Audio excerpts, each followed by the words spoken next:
Welcome to Sasthika kitchen. இன்றைக்கி நம்ம கிச்சனில் சைவ மீன் வறுவல் எப்படி செய்யலாங்கிறத பார்க்கலாம். நம்ம நான்வெஜ் சாப்பிட முடியாத நேரத்தில் இந்த மாதிரி மீன் வறுவல் செஞ்சு சாப்பிட்டோம்னா டேஸ்ட்டு ரொம்ப நல்லாயிருக்கும். குழந்தைகளும் நல்லா விரும்பி சாப்பிடுவாங்க. அதுக்கு நம்ம சோயா எடுத்துருக்குறோம். சோயா ஒரு 25 கிராம் சோயா எடுத்துருக்குறோம். ஒரு உருளைக்கிழங்கு, பெரிய உருளைக்கிழங்கு நல்லா வேக வச்சு எடுத்து வச்சுருக்குறோம். இந்த வறுவல் செய்கிறதுக்கு பொட்டுக்கடலை மாவு ஒரு 4 ஸ்பூன் சேர்த்துருக்குறோம். அரிசி மாவு ஒரு 2 ஸ்பூன் எடுத்துருக்குறோம். அரைக்கிறதுக்கு ஒரு 1/2 ஸ்பூன் மிளகு, 1/2 ஸ்பூன் சீரகம், 1/2 ஸ்பூன் சோம்பு, பூண்டு ஒரு 4 பூண்டு, சின்ன துண்டு இஞ்சி, கருவேப்பிலை கொஞ்சம் எடுத்துக்கிறோம்.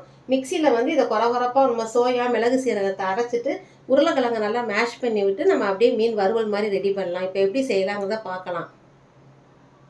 இப்போ நம்ம எடுத்து வச்சுருந்த மிளகு, சீரகம், பூண்டு, இஞ்சி இதை மிக்சியில் ஒரு குறகுறப்பாக அரைச்சிட்டு அடுத்து நம்ம வச்சுருந்த சோயாவை மிக்சியில் குறகுறப்பாக அரைச்சி எடுத்துக்கிறோம். இப்போ இந்த மாதிரி நம்ம நல்லா குறகுறப்பாக அரைச்சி எடுத்துக்கிட்டோம். இதுக்கு அடுத்து நம்ம புளிஞ்சு வச்சுருந்த சோயாவை அப்படியே சேர்த்து நல்லா தண்ணி சுத்தமாக இல்லாமல் எடுத்து புளிஞ்சு எடுத்து சேர்த்துக்குருவோம். இப்போயும் அதையும் குறகுறப்பாக அரைச்சி எடுத்துகிட்டு வந்துடுவோம். ரொம்ப வேகமாக பண்ணிடலாம், ஒரு 10 நிமிஷத்தில் ரெடி பண்ணிடலாம். உடம்புக்கு ரொம்ப சத்தான ரெசிபியும் கூட. சோயா சாதாரணமாக சாப்பிட மாட்டாங்க. இந்த மாதிரி மீன் வறுவல் மாதிரி செஞ்சு கொடுத்தா குழந்தைகளும் நல்லா விரும்பி சாப்பிடுவாங்க. இப்போ இந்த மாதிரி நம்ம நல்லா குறகுறப்பாக நைஸாக அரைச்சி எடுத்துகிட்டு வந்துட்டோம். இப்போ இதில் நம்ம எடுத்து வச்சுருந்த உருளைக்கிழங்கு இந்த மாதிரி நல்லா மேஷ் பண்ணி விட்டு போட்டுக்குருவோம். உருளைக்கிழங்கு இந்த மாதிரி நம்ம மேஷ் பண்ணி சேர்த்துக்கிடுவோம்.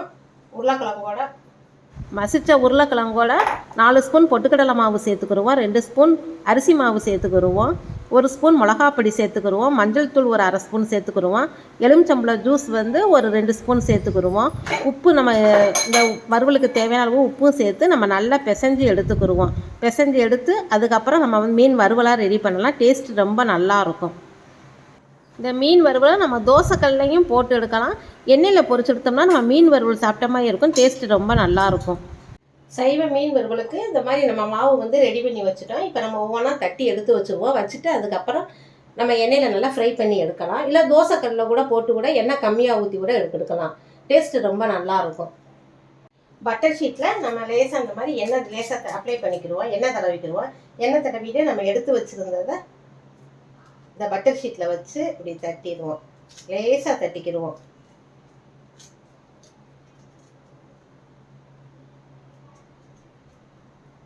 தட்டிட்டு சின்ன ஒரு ஓட்டை மாதிரி போட்டுக்குவோம்.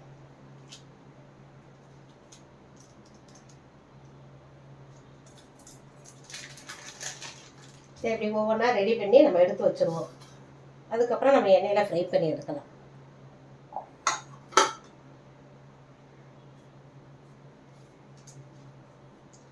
இதே மாதிரி தட்டிடுவோம்.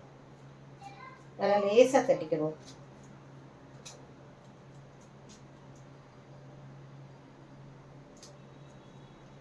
பட்டர் ஷீட் எடுத்துருக்கோம். நீங்கள் இல்லைன்னா வாழை இலையை கூட எடுத்து வச்சு கூட தட்டிக்காங்க. இதே மாதிரி ரெடி பண்ணி வச்சுட்டு நம்ம எண்ணெயில் பொரிச்சு எடுக்கலாம். இப்போ நம்ம ஒரு கடாயில் எண்ணெய் ஊற்றிருக்கிறோம். ரீஃபண்ட் ஆயில் தான் ஊற்றிருக்கோம். நல்லா எண்ணெய் காஞ்சிருச்சு.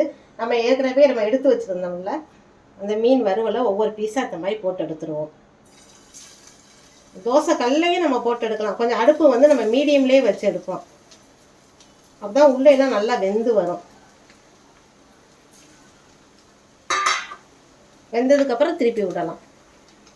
இப்போ நல்லா வெந்துருச்சு பாருங்க. ஒரு 2 நிமிஷம் ஆகிருக்கு. நல்லா வெந்துருச்சு. இப்போ வெந்த உடனே நம்ம திருப்பி விடணும் பாருங்க. 2 பக்கமாக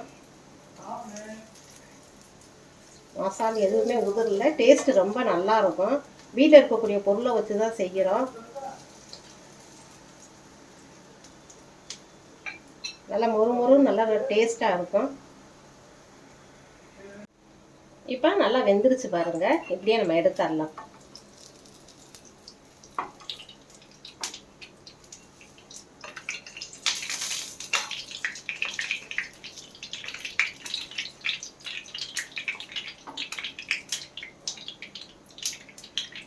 சைவ மீன் வறுவல் இந்த மாதிரி செஞ்சு பாருங்கள். இங்கே பாருங்கள் எவ்வளவு நல்லா மொறு நல்லா பொறுன்னு இருக்குது. உங்களுக்கு சாப்பிட்டோம்னா டேஸ்ட்டு ரொம்ப நல்லாயிருக்கும். செஞ்சு பாருங்கள். உங்கள் கருத்துக்களை கமெண்ட் பாக்ஸில் தெரியப்படுத்துங்க. சஸ்திகா கிச்சன் உங்களுக்கு பிடிச்சிருந்தா லைக் பண்ணுங்கள், ஷேர் பண்ணுங்கள், சப்ஸ்கிரைப் பண்ணுங்கள். Okay, by.